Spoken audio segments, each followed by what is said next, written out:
3. 삶이란 감옥을 천국으로 바꿔라.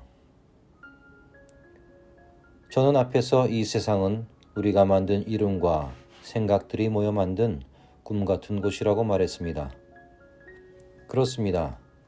세상은 우리가 만든 마음의 거래장터입니다. 세상의 실상은 영원한 우주 생명들의 다양한 의식 차원의 드러냄이지만 우리는 그 실상을 잊고 우리들이 집단적으로 만든 다양한 이름과 형상 속에서 헤매고 있습니다.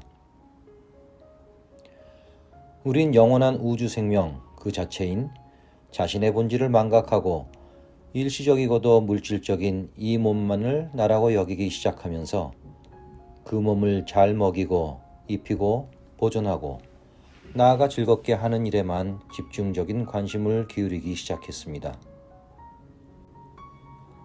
이제는 이것이 지금 세상을 움직이는 근본적인 욕구가 되었습니다.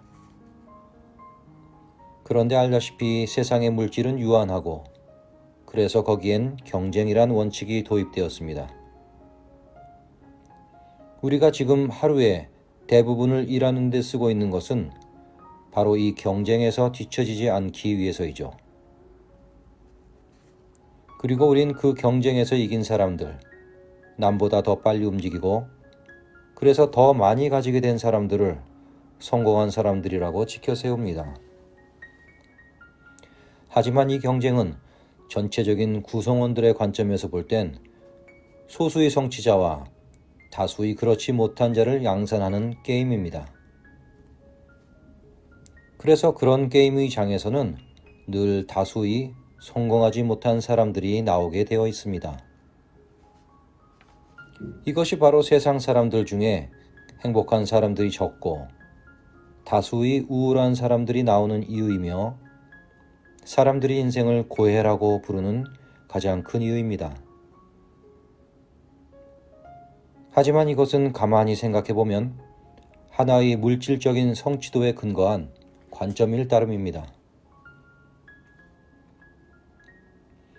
세상의 본질은 아침에 바닷가에 하루 종일 놀러 나온 휴가 온 아이들의 놀이터와도 같습니다.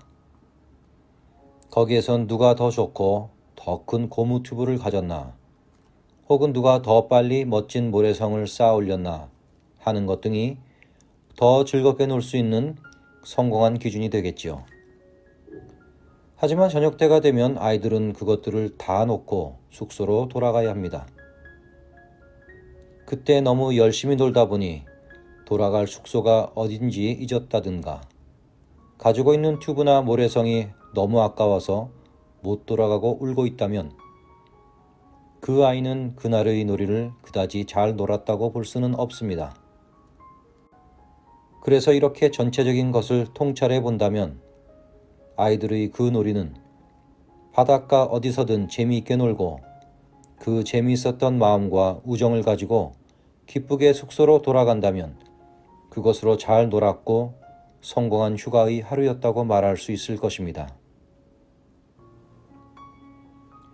이렇게 놀이에 우리의 인생살이를 비유해 본다면 우린 삶이란 힘든 경쟁의 장소를 좀 달리 바라다 볼 수 있는 새로운 관점을 갖게 됩니다. 그것은 인생이란 누가 뭐라 해도 제가 행복하게 잘 놀았다 생각하면 그것으로 성공이라는 것. 그리고 너무 많이 가지면 오히려 돌아갈 때 짐이 된다는 것입니다.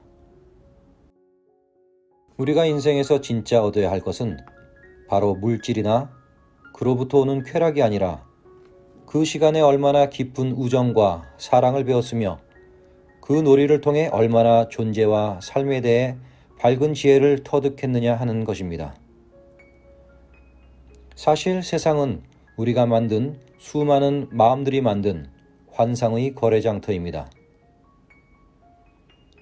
우리가 가치 있다고 그렇게 그것을 위해 지금 목숨 걸고 덤벼든 것들에 대해 이 우주 안의 다른 생명들은 전혀 다른 태도를 보입니다. 고양이는 먹는 것을 가득 쌓아두는 것에 관심이 없으며 강아지는 남이 자기를 어떻게 평가하느냐에 아무런 관심도 없이 그저 즐겁게 잘 뛰어다닙니다.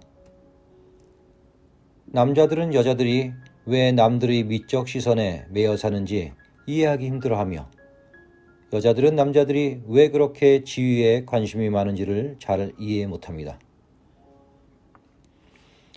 이렇게 우리가 이 사회에서 추구하고 쫓는 모든 것은 우리들이 제각각 의미를 둔 것들입니다. 자기가 목표를 설정하고 자기가 그것을 성취하지 못해 애를 태우고 있습니다. 자기가 만든 짐이 자기를 짓누르며 괴롭히고 있는 꼴입니다.